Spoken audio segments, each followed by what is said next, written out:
Baik, assalamualaikum warahmatullahi wabarakatuh. Selamat malam teman-teman semuanya.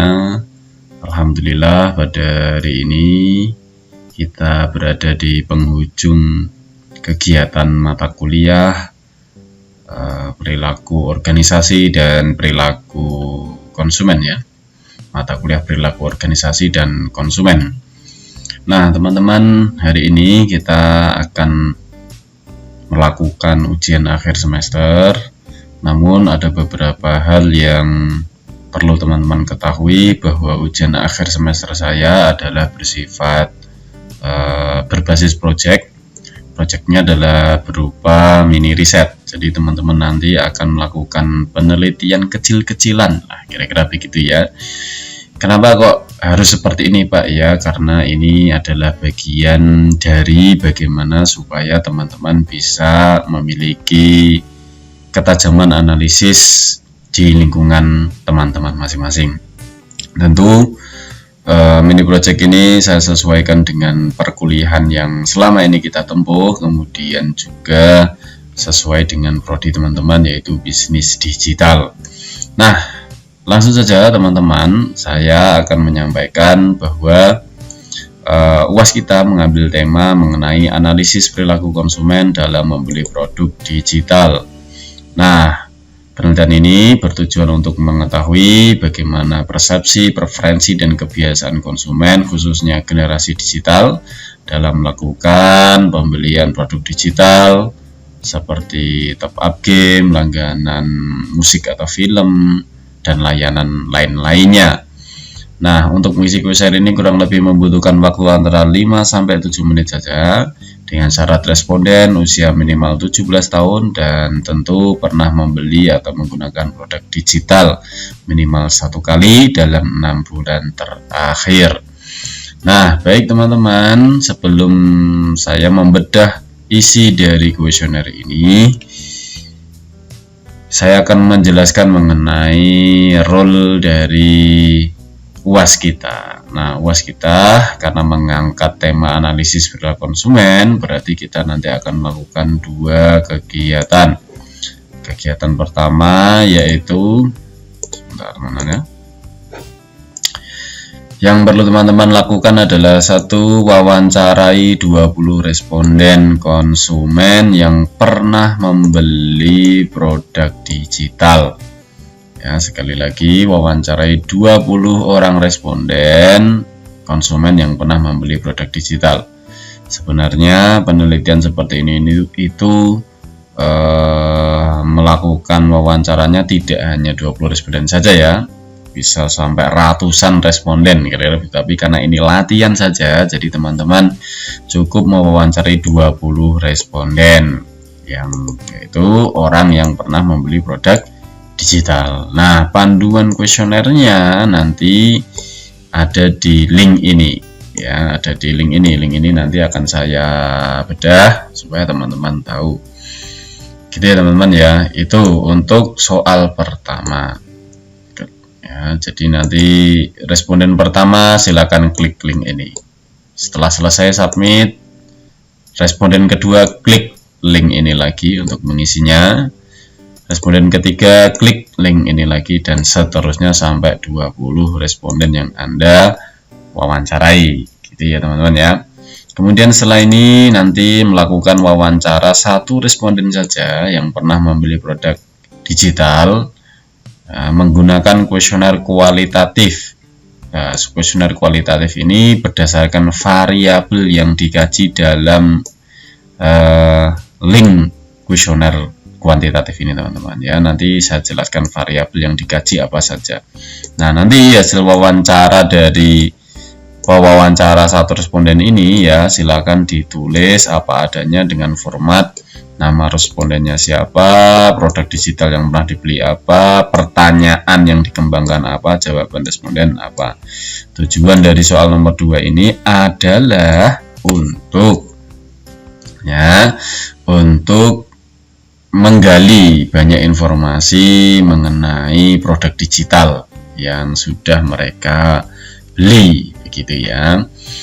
Oke, langsung saja kita masuk ke soal pertama, yaitu mewawancarai 20 responden dengan kuesioner di link berikut.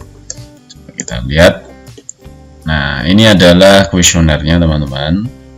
Kuesioner ini memiliki beberapa batang tubuh kuesioner ya. Pertama adalah mengenai data pewawancara.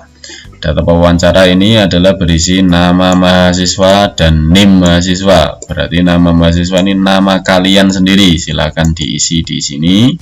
Kemudian NIM mahasiswa silakan diisi di sini. Jika sudah mengisi ini ya, nanti otomatis akan terekap di dashboard Google Form saya. Ketika Anda mengisi kuesioner ini 1 kali, berarti nanti akan muncul nama Anda 1 kali dan NIM Anda 1 kali. Jika sampai Anda mengisi 20 kali, berarti nama Anda akan muncul 20 kali dan NIM Anda juga muncul 20 kali. Oke, bisa dipahami teman-teman. Ini adalah data wawancara, adalah data kalian. Selanjutnya adalah data responden yang diwawancarai, berarti orang yang diwawancarai.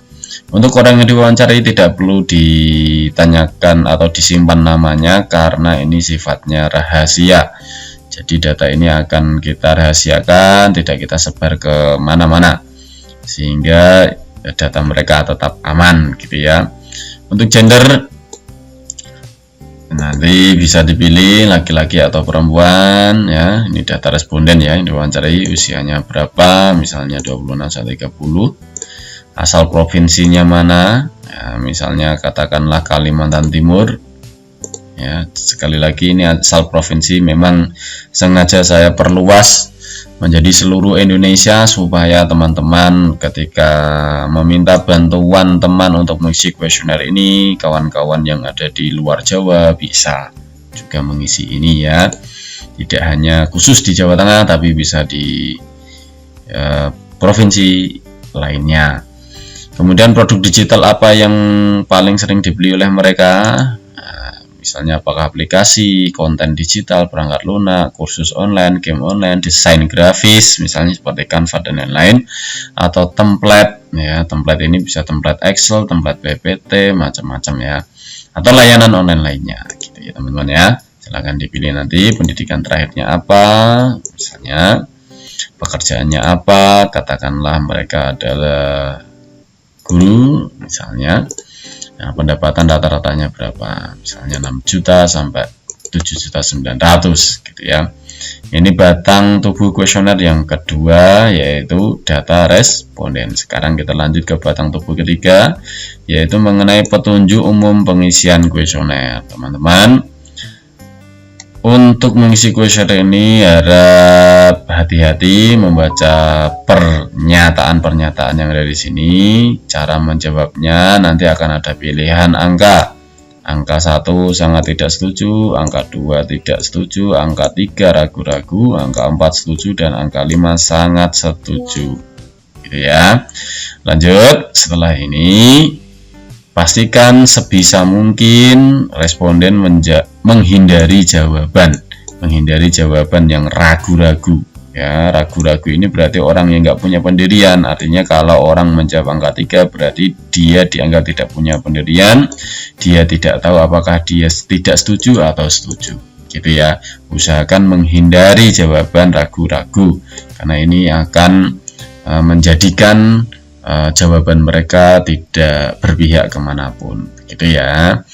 Terus batang tubuh kelima yaitu mulai kuesioner inti. Kuesioner ini nanti ada 7 variabel ya, ada 7 variabel. Pertama adalah variabel mengenai penerimaan budaya terhadap teknologi digital. Variabel kedua adalah mengenai daya tarik konsumen. Variabel ketiga adalah kepercayaan digital. Variabel keempat adalah kenyamanan digital. Kemudian variabel kelima yang diteliti adalah kesiapan digital konsumen. Kemudian variabel keenam adalah niat untuk mengadopsi atau menggunakan teknologi belanja online atau teknologi digital. Kemudian ketujuh adalah mengenai pembelajaran konsumen seperti materi yang kita bahas kemarin. Nah, setelah mereka mengisi semua, nanti langsung saja di submit. Ya, itu kalau sudah submit satu kali berarti sudah mendapat responden satu. Gitu teman-teman ya. Oke, coba kita bedah satu saja mengenai penerimaan budaya terhadap teknologi digital. Misalnya, satu, saya menduga bahwa penggunaan teknologi di masyarakat saat ini telah meningkat, jadi saya pun menyambut perubahan ini. Berarti dia orang yang menyambut perubahan adanya penggunaan teknologi di tengah-tengah masyarakat. Katakanlah mereka sangat setuju, berarti kita beli 5. Gitu ya. Menurut saya memperkenalkan lebih banyak teknologi untuk mempermudah hidup adalah hal yang dapat dari masyarakat. Berarti dia sependapat apabila semakin banyak teknologi yang diperkenalkan di masyarakat akan mempermudah hidup mereka. Ya, misalnya mereka setuju, kita klik 4. Atau sangat setuju berarti klik 5. Atau misalnya tidak setuju berarti klik 2. Nah, gitu ya. Atau sangat tidak setuju klik 1. Oke, katakanlah mereka sangat setuju karena linear dengan jawaban angka 1. Misalnya begitu. Dan seterusnya diisi terus sampai akhir, berarti selesai sudah. Submit, 1 responden selesai. Cari responden berikutnya. Begitu ya teman-teman ya. Oke, ini adalah soal pertama tadi. Kemudian soal kedua yaitu wawancari 1 responden saja yang pernah membeli produk digital secara kualitatif. Artinya kita mengembangkan pertanyaan sendiri berdasarkan variabel yang diteliti di sini. Kita lihat variabelnya tadi ada berapa teman-teman? Ada 7. Pertama apa tadi? Misalnya adalah penerimaan budaya terhadap teknologi digital. Nah, Anda bisa mengembangkan pertanyaan di sini, boleh bebas ya.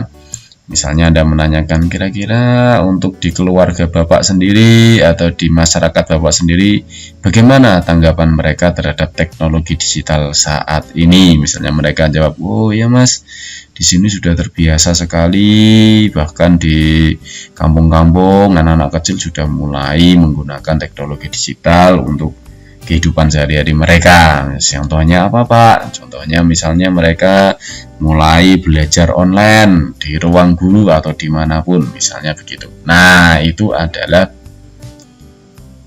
dikembangkan sendiri ya, tapi sesuai variabel yang ada di sini. Kemudian lanjut variabel kedua mengenai daya tarik konsumen. Silakan kembangkan pertanyaan sendiri, jawaban responden seperti apa, gali sebanyak-banyaknya informasi dari mereka. Kemudian kepercayaan digital bagaimana, dan seterusnya sampai 7 variabel tadi yang ada di sini. Gitu ya teman-teman ya. Nah, setelah itu pastikan Anda tulis dalam format Word, tulis nama responden mereka siapa, produk digital yang pernah dibeli apa, pertanyaan yang Anda bangun apa, yang Anda buat pertanyaannya, yang Anda susun apa, dan jawaban respondennya seperti apa. Kemudian dikumpulkan dengan format Word. Khusus soal nomor 2 ini tulis nama filenya dengan NIM dan nama. Ingat NIM dulu baru nama, karena nanti supaya pengecekan nilainya lebih mudah. Nah, untuk waktu yang kita berikan adalah 10 hari mulai pengumuman ini diterbitkan, di launching di YouTube ya. Mulai pengumuman ini berarti 10 hari. Nah, nanti silakan teman-teman bekerja sesuai role yang sudah saya tetapkan. Nanti akan kami pantau bersama tim untuk penilaian UAS dari teman-teman semuanya. Baik, mungkin itu teman-teman yang bisa saya sampaikan. Kurang lebihnya mohon maaf jika banyak kekurangan. Sampai ketemu kembali di nilai terbaik versi Anda. Assalamualaikum warahmatullahi wabarakatuh.